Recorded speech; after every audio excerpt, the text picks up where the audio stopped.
orar. Pai, nós colocamos a vida do Léo diante do Senhor. Obrigado por esta vida, Senhor. Obrigado por esse jovem que tem dedicado a sua vida à palavra do Senhor. Que o Senhor esteja usando a vida dele para transmitir aos nossos corações, transmitir a tua palavra aos nossos corações. Possamos sair daqui saciados com a tua palavra. Que a tua palavra venha produzir fruto e frutos bons em nossas vidas, Senhor. Obrigado por esse momento. Em nome de Jesus. Amém. Boa noite, igreja. Boa noite. Acho que pode ser melhor, hein? Boa noite, igreja. Boa noite. Glória a Deus.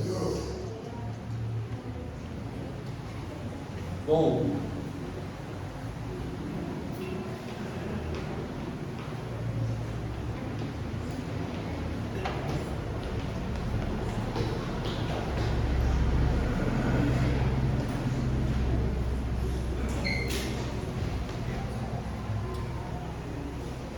faz tempo que eu não venho aqui, desde o ano passado.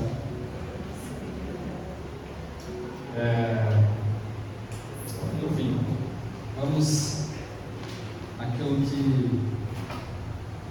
interessa, né? Palavra de Deus. Confesso que eu estou um pouquinho nervoso, mas isso é bom, é para não se acostumar. Antes de mais nada, o tema de hoje, não sei se ficou bom o tema, aí vocês verem o que faz depois. Mas o tema seria sobre a reconciliação.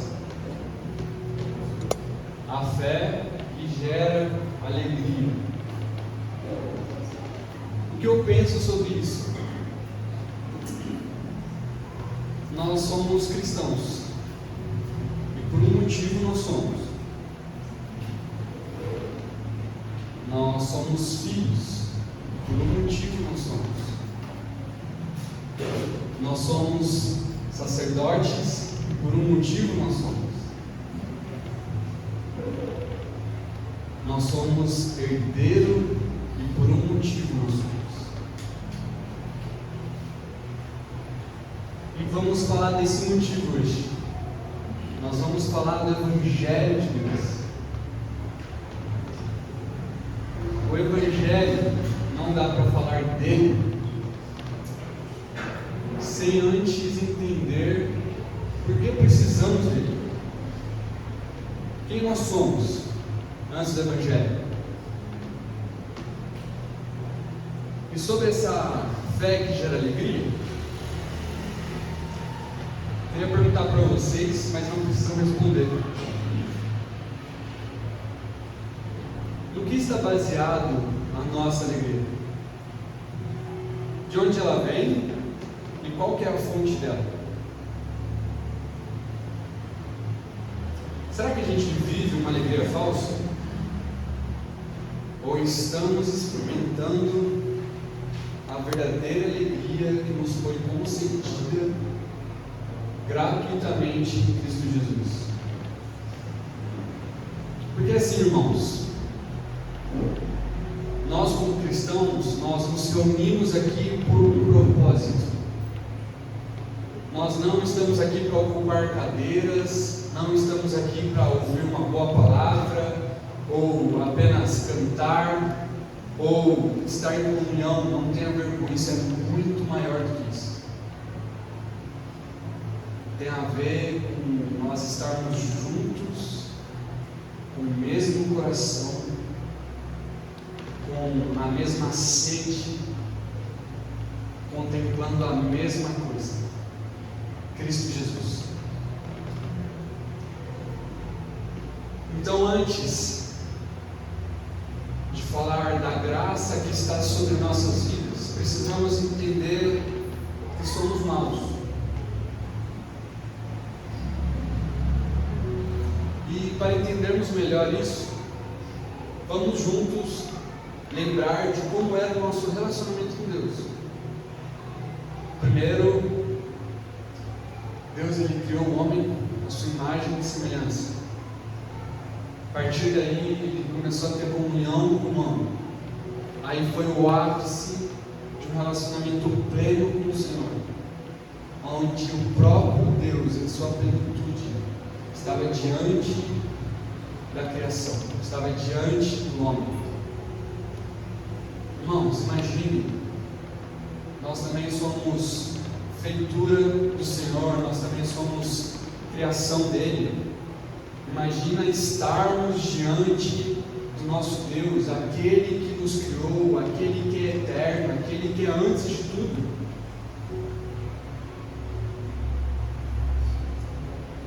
Depois disso, sabemos que veio a queda.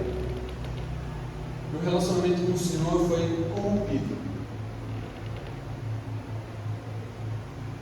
Não tinha mais Deus e homem.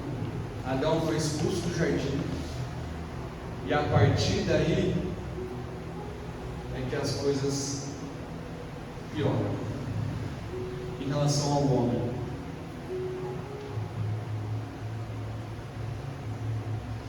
Em Gênesis 6:5, o Senhor diz o seguinte: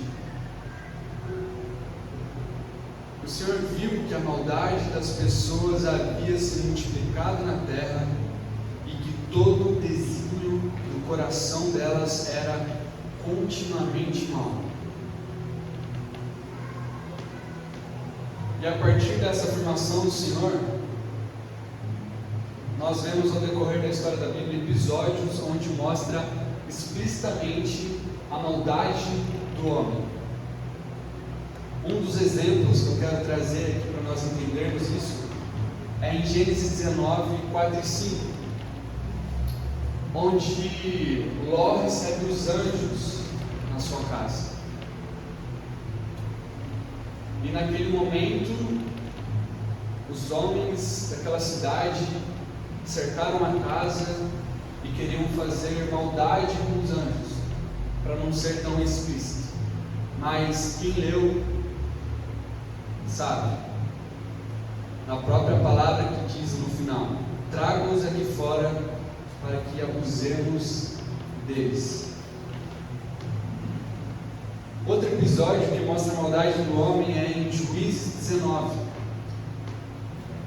Ao decorrer do capítulo, acontece a mesma história.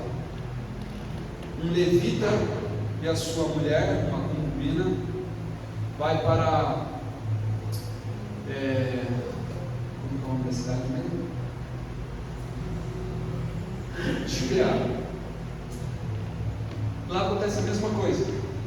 Os homens querem abusar daquela cidade, querem abusar desse levita que estava lá. Só que nessa história é pior, irmãos. O próprio levita entrega a sua mulher para que os homens fizessem maldade com ela. E depois disso, houve uma atrocidade maior ainda. Quem leu sabe. Então, há muitos relatos onde mostra a maldade, a verdadeira natureza caída da carne. E nós devemos saber, é importante sabermos o quanto somos maus e nos perguntar se temos relação, se temos revelação de nossos pecados. E se não, como podemos ter essa revelação do quão pecadores nós somos?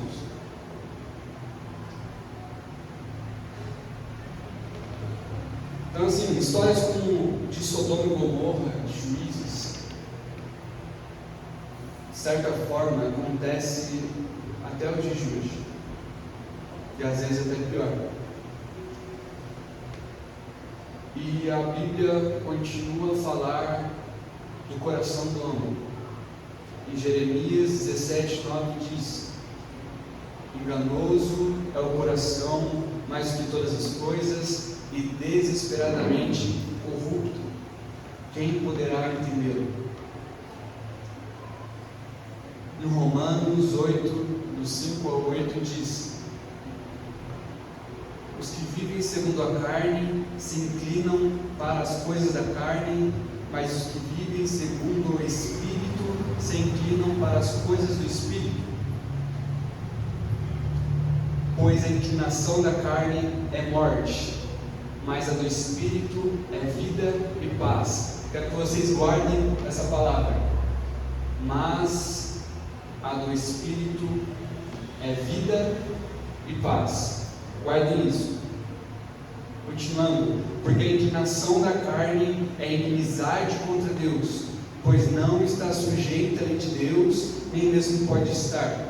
Portanto, os que estão na carne não podem agradar a Deus.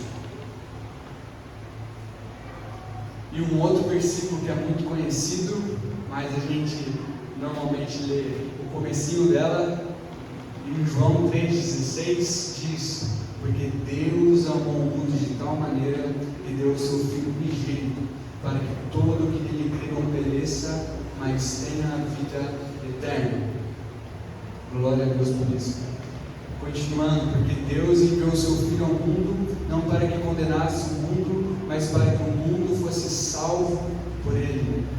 Quem nele crê não é condenado, mas o que não crê já está condenado, porque não crê no nome do unigênito Filho de Deus. A condenação é esta: a luz veio ao mundo, mas os homens amaram mais as trevas do que a luz, porque as suas obras eram más. Pois todo aquele que pratica o mal detesta a luz e não se aproxima da luz, para que as suas obras não sejam reprovadas. E quem pratica a verdade aproxima da luz, para que as suas obras sejam manifestas, porque são feitas em Deus. Antes de continuar, gostaria de orar mais uma vez. Senhor, meu Deus, meu Pai, te agradecemos pela tua graça e misericórdia sobre nossas vidas. Obrigado, Senhor, porque não merecemos nada, mas mesmo assim o sangue do teu Filho foi derramado em favor de nós. Eu oro para que teu Espírito Santo tome conta deste lugar, Senhor, trazendo a revelação do teu amor, da tua graça e misericórdia. Traga-nos também à mente o quanto somos maus, quanto pecadores nós somos e carecemos de ti, Deus. Em nome de Jesus. Então, a primeira parte da minha pregação é essa: mostrar para nós o quanto somos maus, o quanto somos pecadores. A partir do momento que a gente entende isso,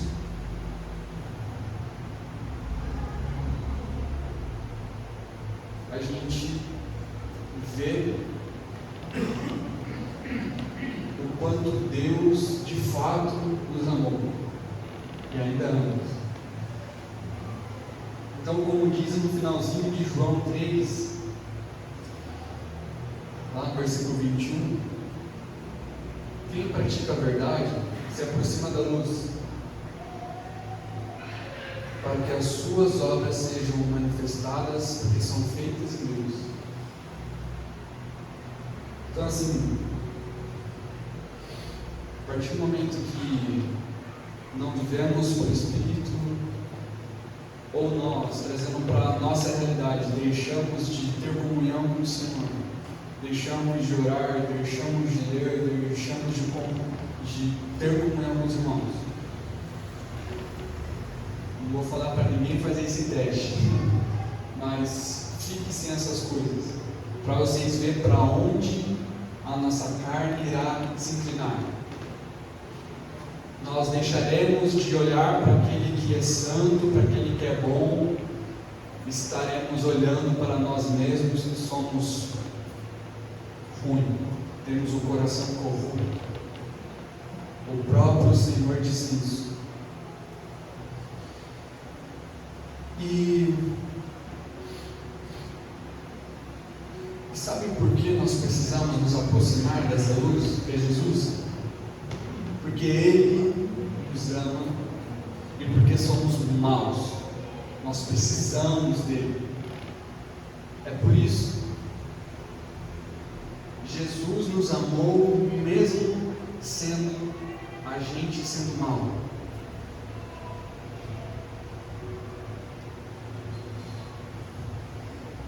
E um dos propósitos da Bíblia é mostrar o quanto somos pecadores, como eu disse. No Romanos 3, versículo 20, na parte B, diz: pois pela lei tem um pleno conhecimento do pecado.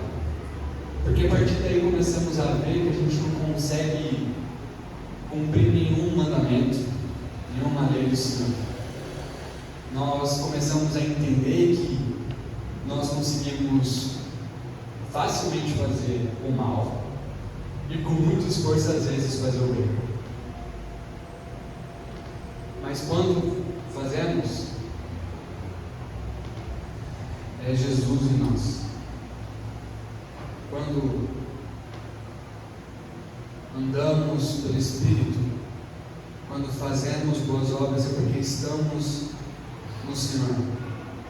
Porque assim, podemos fazer muitas coisas boas, muitas coisas que aos olhos de outros é bom, mas qual a inclinação do nosso coração em relação a isso? Só o Senhor sabe.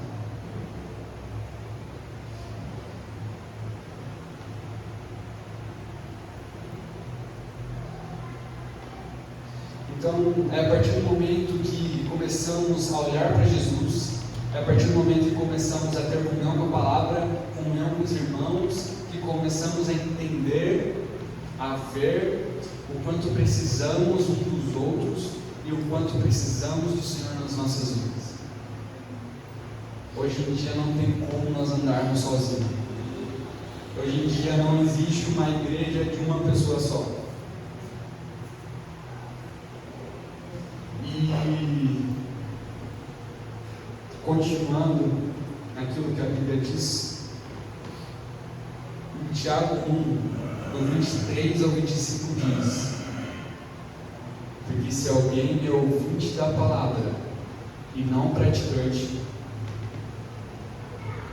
assemelha-se àquele que contempla o seu rosto natural no espelho, pois contempla a si mesmo, se retira e logo esquece como era a sua aparência. Mas aquele que atenta bem para a lei perfeita, lei da liberdade, e nela persevera, não sendo ouvinte que logo se esquece, mas operoso praticante, esse será bem-aventurado no que realizar.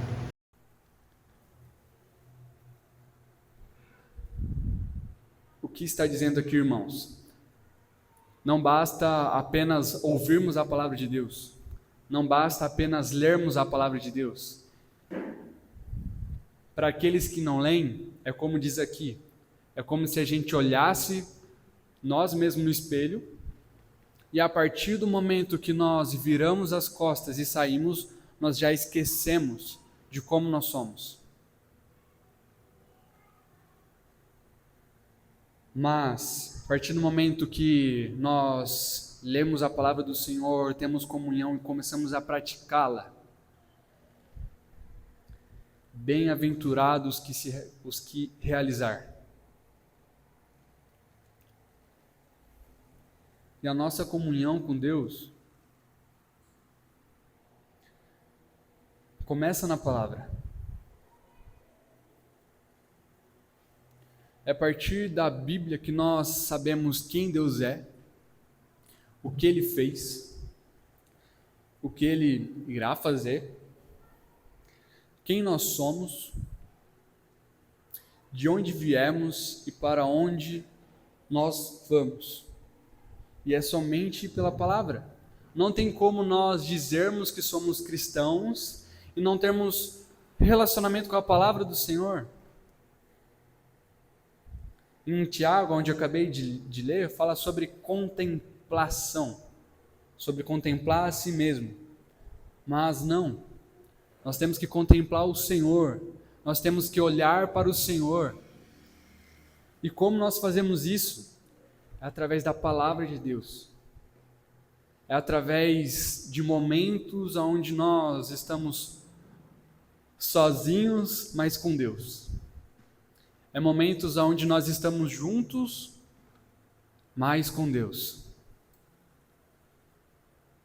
Irmãos, o quão gostoso é quando começamos a ler a palavra de Deus e ter uma revelação nova, e aquilo começa a queimar no seu coração.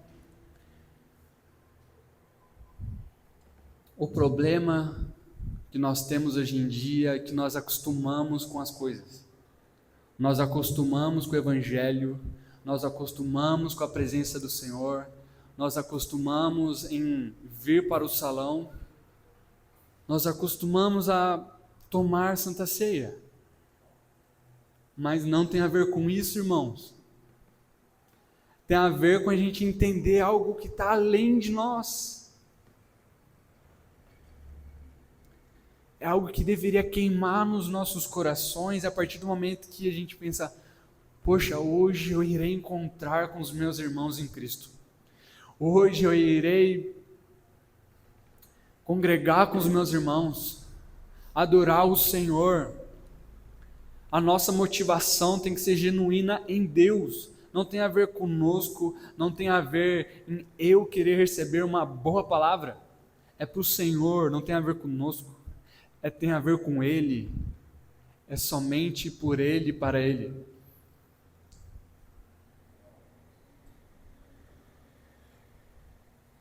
E quando eu estava preparando essa palavra, pensando sobre ela, me veio à memória quando eu tive um encontro com o Senhor. Aquilo queimou no meu coração. Eu estava aqui nesse salão, em roda. Nós estávamos estudando a palavra de Deus através de uma apostila. E teve um versículo que veio de encontro com o meu coração.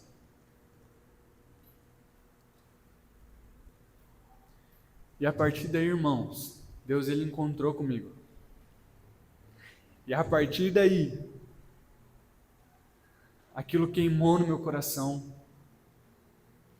Eu desejava ler a Bíblia. Eu desejava estar em comunhão. Eu desejava orar.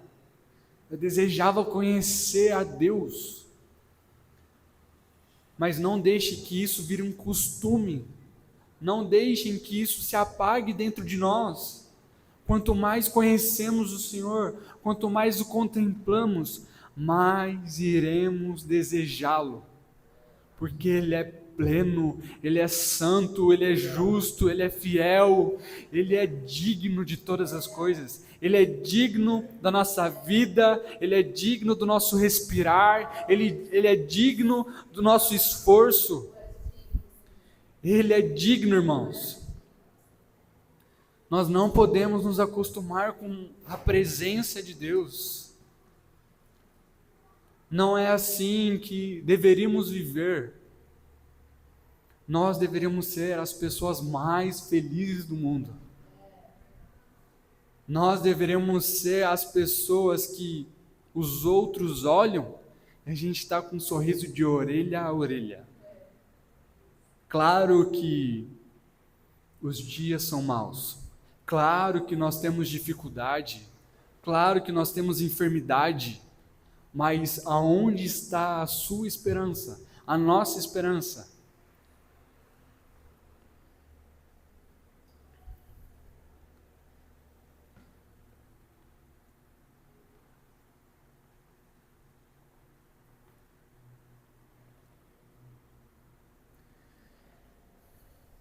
Então, diante dessas verdades,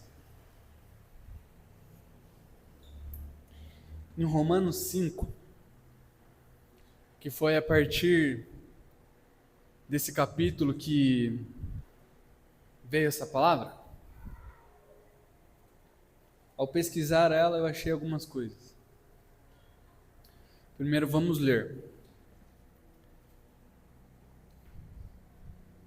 Justificados, pois, mediante a fé. Lembra da palavra que eu falei para vocês gravarem? Quem lembra? Como? Certo. é vida e paz. E aqui em Romanos vai falar sobre isso. Justificados, pois, mediante a fé, temos paz com Deus, por meio do nosso Senhor Jesus Cristo, pelo qual obtivemos também acesso pela fé a esta graça na qual estamos firmes. E nos gloriamos na esperança da glória de Deus. Glória de Deus se refere a algo que há de vir. A vinda do Senhor, a nova Jerusalém. Então essa é a glória de Deus. E não somente isto, mas também nos gloriamos nas tribulações, sabendo que a tribulação produz perseverança. Em outra tradução vai trazer, em vez de gloriamos, nos alegramos nas tribulações. Sabendo que a tribulação produz perseverança, a perseverança produz experiência, e a experiência produz esperança. Então nós nos alegramos nas tribulações. Por quê?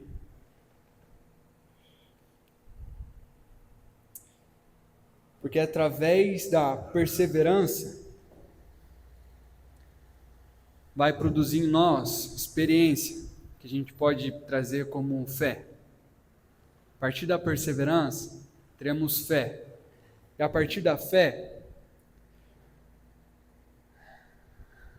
isso vai produzir esperança em nós.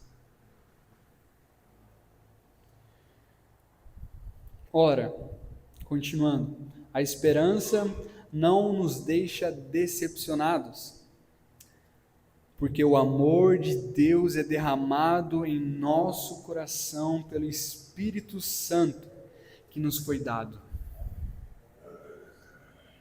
Porque Cristo, quando nós ainda éramos fracos, morreu a seu tempo pelos ímpios. Em outra tradução diz: quando estávamos completamente desamparados, Cristo veio na hora certa e morreu por nós, pecadores. Continuando, dificilmente alguém morreria por um justo.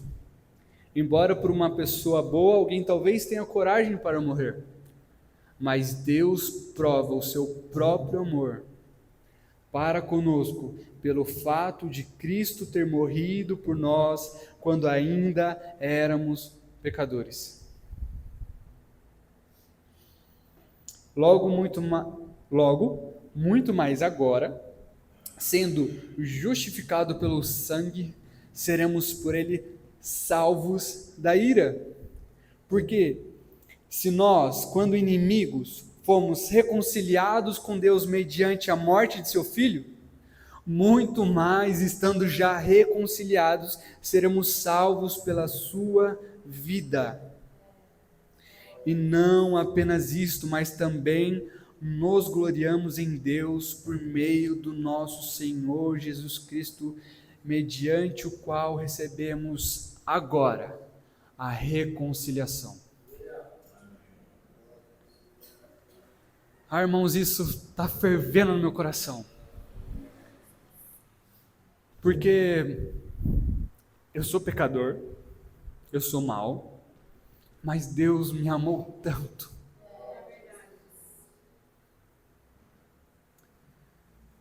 Eu não mereço, nós não merecemos esse amor. Não podemos fazer nada para merecer esse amor. Mas é algo que deveria explodir de alegria em nós, irmãos. Nós sendo maus, alguém perfeito, alguém santo, sem pecado algum, se entregou por nós, ele morreu nessa cruz. Ele foi espancado, humilhado, cuspiram em seu rosto, bateram nele. Só ele sabe o quanto ele sofreu. E nós desanimamos tão fácil. Às vezes nós diante de um probleminha, eu falo isso de mim mesmo. Às vezes, algo que sai do meu controle, a gente já fica, Senhor, não deveria ser assim, irmãos. O nosso Deus, Ele é dono de tudo. E além disso, Ele é Pai. Ele nos adotou como filhos. Ele sabe a melhor forma de cuidar de nós, mesmo que ainda não entendamos. Mesmo que ainda pareça, não faz sentido algum. Mas Ele sabe o que está fazendo. Ele é especialista. Ele conhece o nosso coração. Ele sabe o que é o melhor para nós.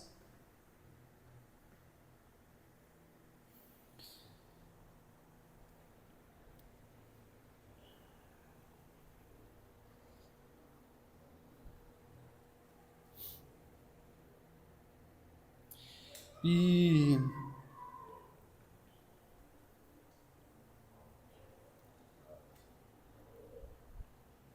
partindo para... Eu nem falei, mas essa já é a terceira parte que eu vou começar agora. Terceira e última. Então, só recapitulando. Primeiro,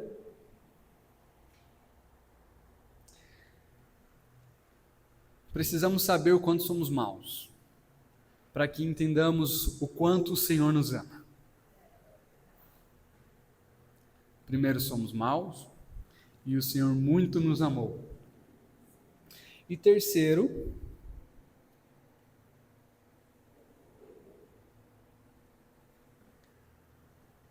como deveríamos viver diante dessas verdades?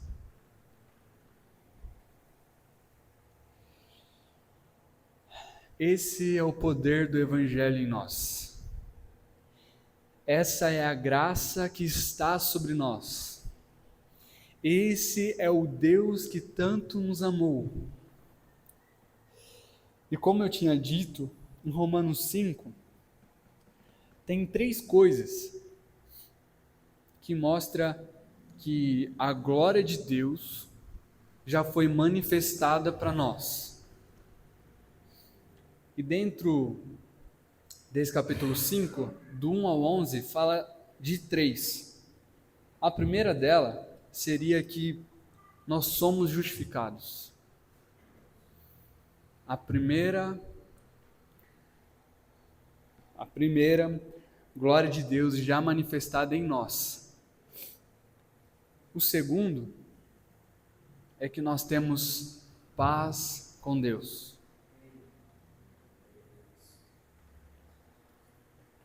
E o terceiro,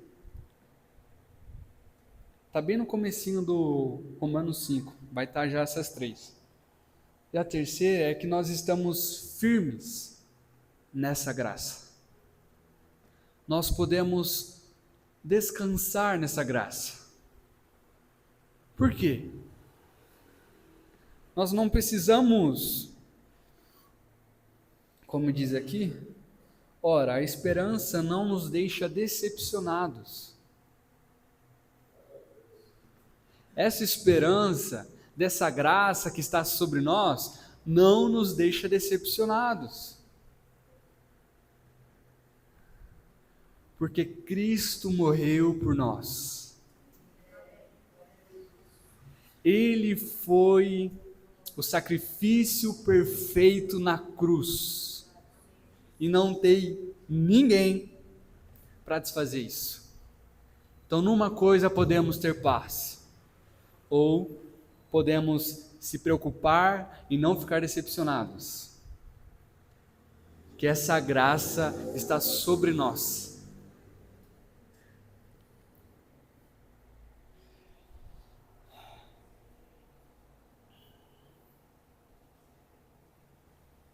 Aqui nós vemos o quanto, mais uma vez, o Senhor nos ama. Porque, irmãos, Jesus, ele recebeu toda a ira sobre ele. E hoje, se não tivesse acontecido isso, nós somos totalmente merecedores da ira do Senhor, porque Ele é justo, porque Ele é bom. Deus é amor, mas Ele é justo.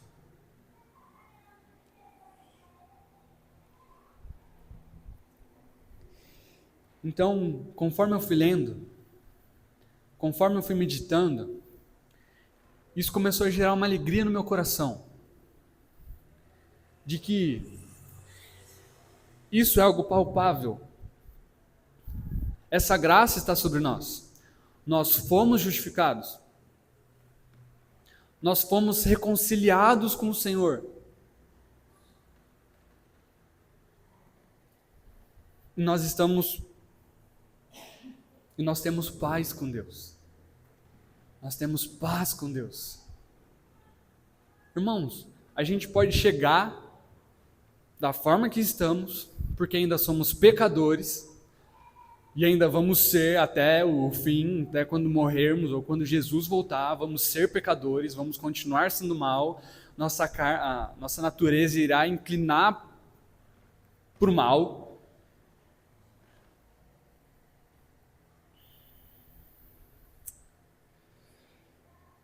Mas nisso a gente pode agarrar com todas as forças.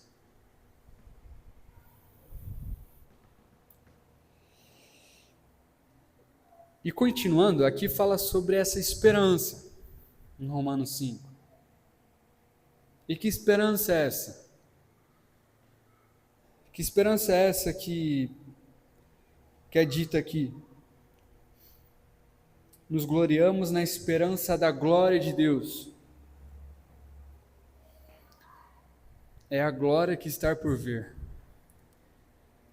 E nela inclui, para aqueles que estiverem vivos, seremos transformados, glorificados. Não sei se todos, provavelmente tenha pessoas ainda com deficiência, talvez ainda tenha pessoas que ainda está de cadeira de roda, ou enfim, qualquer coisa nesse sentido. Mas se estiver vivo diante da vinda do Senhor, teremos um corpo glorificado, essas pessoas terão um corpo glorificado. Talvez tenha pessoas, irmãos, que sonham isso com a vida inteira, a partir do momento que recebeu o Evangelho.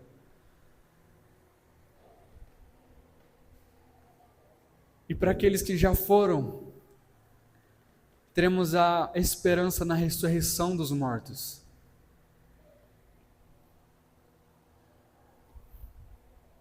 Também de que um dia não haverá mais pecado, de que um dia não haverá mais morte, nem dor. Em Apocalipse 21 fala exatamente sobre isso. E é algo que quando nós lemos, deveria gerar uma alegria imensa no nosso coração. Deveria gerar uma esperança imensa no nosso coração, a ponto de cravarmos isso no nosso coração e vivermos de acordo com isso. Vivermos de acordo com uma realidade que iremos viver. E também nós teremos novamente um relacionamento pleno com o Senhor. Deus estará conosco novamente em sua plenitude. Irmãos, o quanto é bom nós já podermos ter hoje um relacionamento com o Senhor. O quanto é bom nós já podermos sentir a presença do Senhor, mesmo que seja 1%. O quanto isso é bom. Quem já provou disso sabe. Quem já teve experiências com Deus, seja sozinho, seja com os irmãos, sabe o quanto é bom. Mas entendam, aquilo que nós lemos, aquilo que nós vimos em Gênesis, vai vir para a terra. A nova Jerusalém irá vir E assim Deus habitará conosco, o próprio Deus e Jesus Cristo. Passaremos uma eternidade contemplando a Ele, conhecendo nosso amado. Irmãos, se isso não gera algo no seu coração, eu não sei mais o que poderia gerar. Se isso não gera, de certa forma, um combustível para você pensar, eu preciso voltar para o Senhor, eu preciso voltar a ler a Bíblia, eu preciso voltar a ter relacionamento com Ele. Se as palavras do Senhor não gera isso em nós, eu não sei mais o que poderia gerar.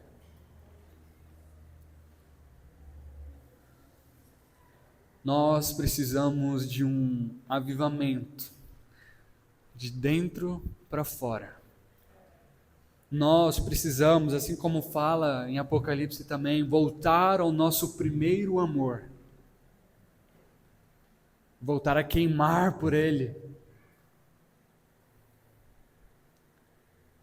Deveríamos estar aqui agora, na minha percepção, todo mundo aqui agora deveria estar com um sorrisão na cara.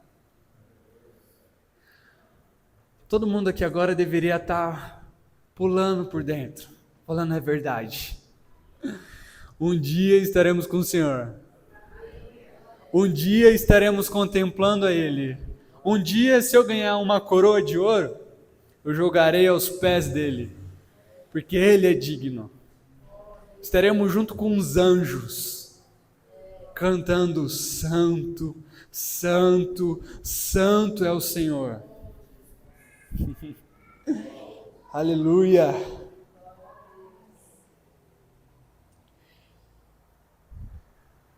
Bom, eu estou finalizando. Se o pessoal do louvor quiser começar a aquecer aí.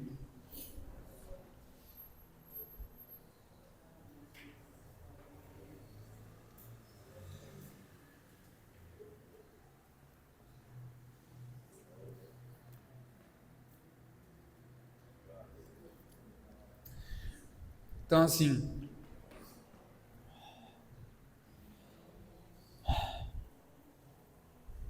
estou acabando, viu, irmãos? Fiquem tranquilos. Não vou estender muito não, só mais meia horinha. Brincadeira. Mas, continuando. Conforme eu fui preparando também essa palavra, no final, eu queria terminar com a palavra. E achei um capítulo onde resumiu exatamente a minha pregação. Então, eu gostaria que os irmãos prestassem atenção no que eu vou ler. Eu vou acabar lendo isso.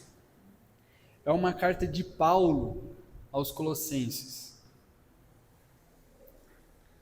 Vamos imaginar que essa carta de Paulo é para a Igreja Restauração de Bragança Paulista. Combinado? Então é Paulo escrevendo uma carta para nós. É quase o capítulo inteiro, então preste atenção, por favor. Eu, Paulo, apóstolo de Jesus Cristo, pela vontade de Deus, escrevo esta carta, junto com nosso irmão Timóteo, aos irmãos fiéis em Cristo, o povo santo na cidade de Bragança Paulista. Que Deus, nosso Pai, lhes dê graça e paz. Sempre oramos por vocês e damos graças a Deus, o Pai de nosso Senhor Jesus Cristo, pois temos ouvido falar de sua fé em Cristo Jesus e de seu amor por todo o povo santo, que vem da esperança confiante naquilo que lhes está reservado no céu. Vocês têm essa expectativa desde que ouviram pela primeira vez a verdade nas boas novas. Agora, as mesmas boas novas que chegaram até vocês estão se propagando pelo mundo todo. Elas têm crescido e dado frutos em toda parte, como ocorre entre vocês desde o dia em que ouviram e compreenderam a verdade sobre a graça de Deus. Vocês aprenderam as boas novas por meio de Epáfras, nosso amado colaborador. Ele é servo fiel de Cristo e nos tem ajudado em favor de vocês. Ele nos contou do amor que o Espírito lhes tem dado. Por isso, desde que ouvimos falar a seu respeito, não deixamos de orar por vocês. Pedimos a Deus que lhes conceda pleno conhecimento de sua vontade e também sabedoria e entendimento espiritual. Então vocês viverão de modo a sempre honrar e agradar ao Senhor, dando todo tipo de bom fruto e aprendendo a conhecer a Deus cada vez mais. Oramos também para que sejam fortalecidos com o poder glorioso de Deus, a fim de que tenham toda a perseverança e paciência de que necessitam, que sejam cheios de alegria e sempre deem graças ao Pai. Ele os capacitou para participarem da herança que pertence ao seu povo santo, aqueles que vivem na luz. Ele nos resgatou do poder das trevas e nos trouxe para o reino do seu Filho amado, que comprou nossa liberdade e perdoou nossos pecados.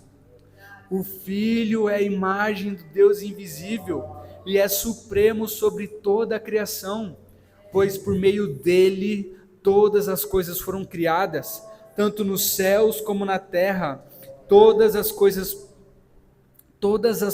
que podemos ver e as que não podemos, como os tronos, reinos, governantes e autoridades do mundo invisível, tudo foi criado por meio dele e para ele. Ele existia antes de todas as coisas e mantém tudo em harmonia. Ele é a cabeça do corpo, que é a igreja. Ele é o princípio supremo sobre os que ressuscitam dos mortos. Portanto, ele é o primeiro em tudo, pois foi do agrado do Pai que toda a plenitude habitasse no Filho, e por meio dele o Pai reconciliou consigo todas as coisas. Por meio do sangue do Filho na cruz, o Pai fez as pazes com todas as coisas, tanto nos céus como na terra.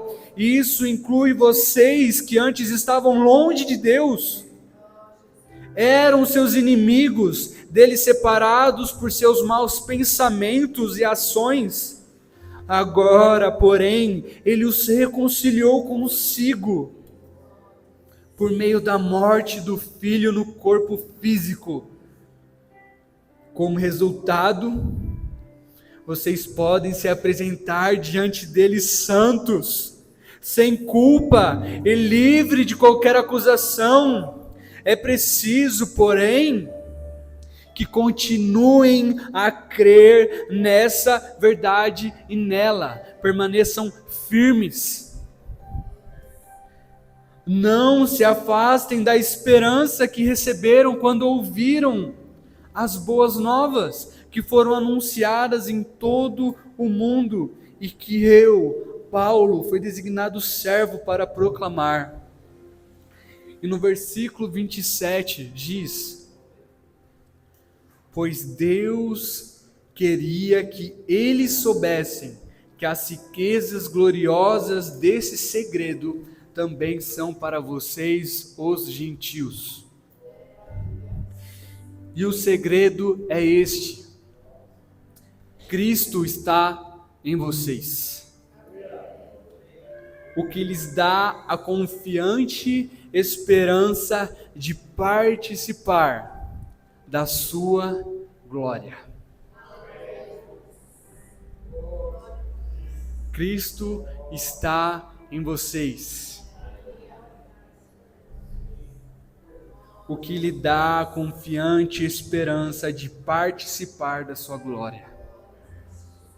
Cristo está em nós, irmãos.